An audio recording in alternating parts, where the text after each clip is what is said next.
What's going on, everyone? It's your boy Big D here. Time to review Daredevil Season 1, Episode 12, titled The Ones We Leave Behind. This is a spoiler review. If you've not seen the episode, get Netflix now. Holy crap.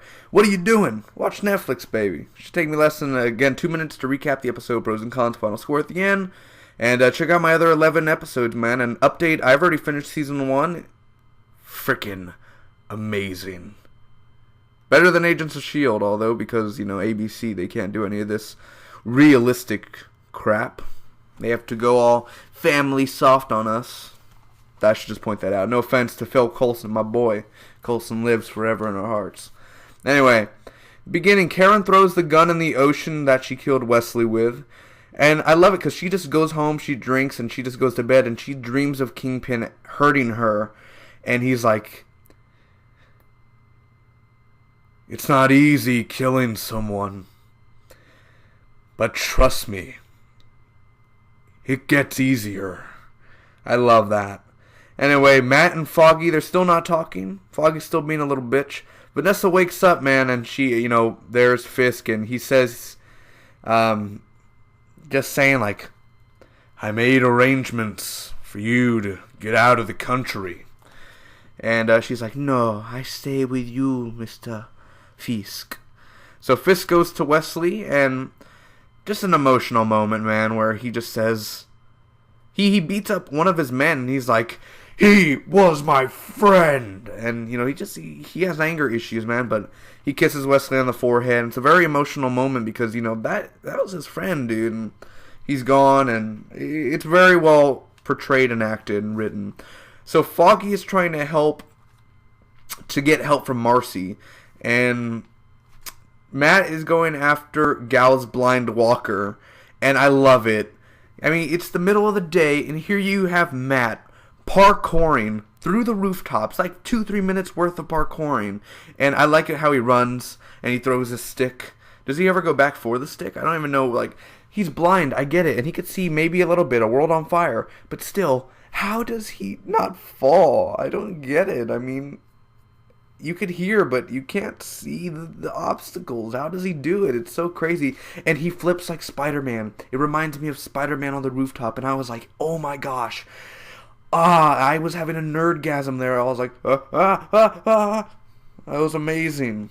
Anyway, Urich is trying to get the article out, but he's fired. The guy at the, I'm just going to say the Daily Bugle because it's America and I can. It's not the Daily Bugle, but you know what? America. So he can't get the article out of the Daily Bugle, so he's fired. And Daredevil takes this guards out. He reached Gal's warehouse. Gal sees him and she's like, and basically it goes down. All the blind people start attacking him. He's like, "Wait, I'm trying to help you guys. What are you doing?" And they basically gangbang him. It's a Brazzers, scene. And overall, Gal hits Daredevil. She literally just, pushes him, and he's like, "Ugh," and he slides away, and a fire starts. So Daredevil ends up, grabbing a gun and shooting. I thought he was going to start shooting the blind people for some reason. I don't know why he would do that, but he basically gets the water to start going, and firefighters arrive. Leland and Gal are the ones who poison Vanessa.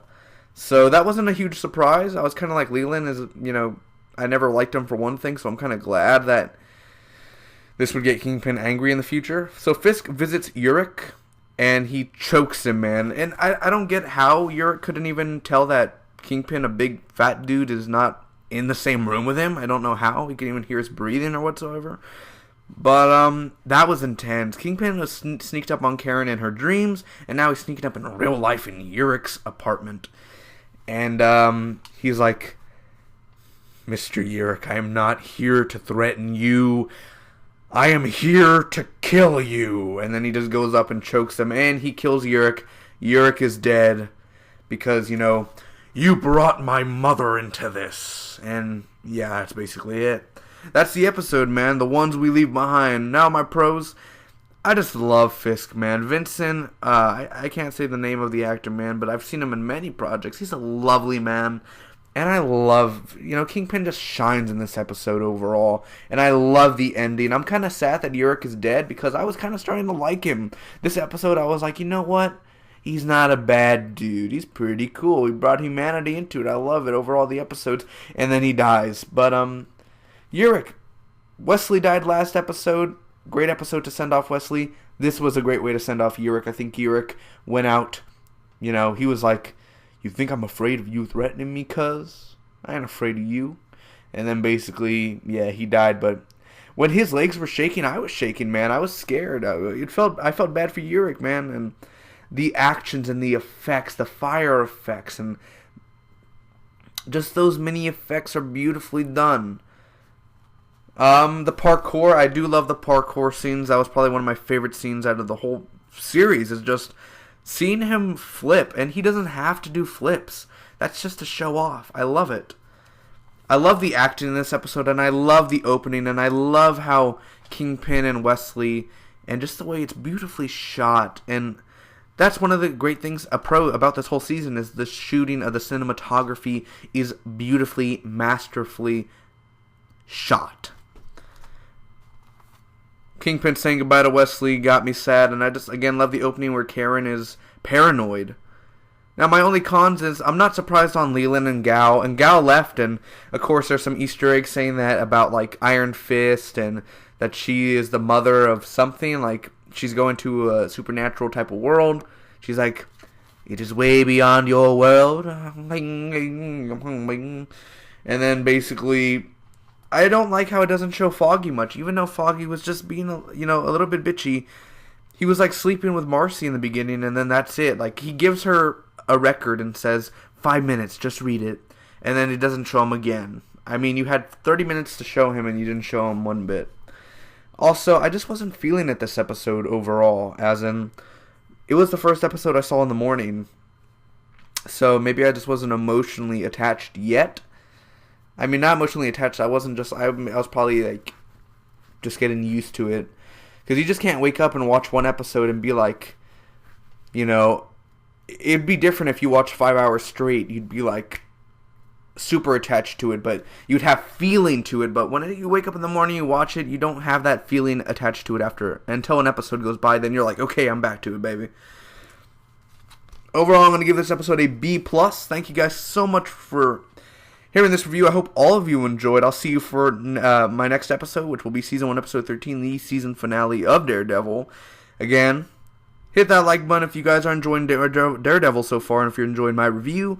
Comment down below, let me know what was your favorite part about this episode, and if you thought Yurik should have died. I don't think he should have died, but still, the way he went out, it was sad the way he went out, and even the opening of next episode is a very sad opening.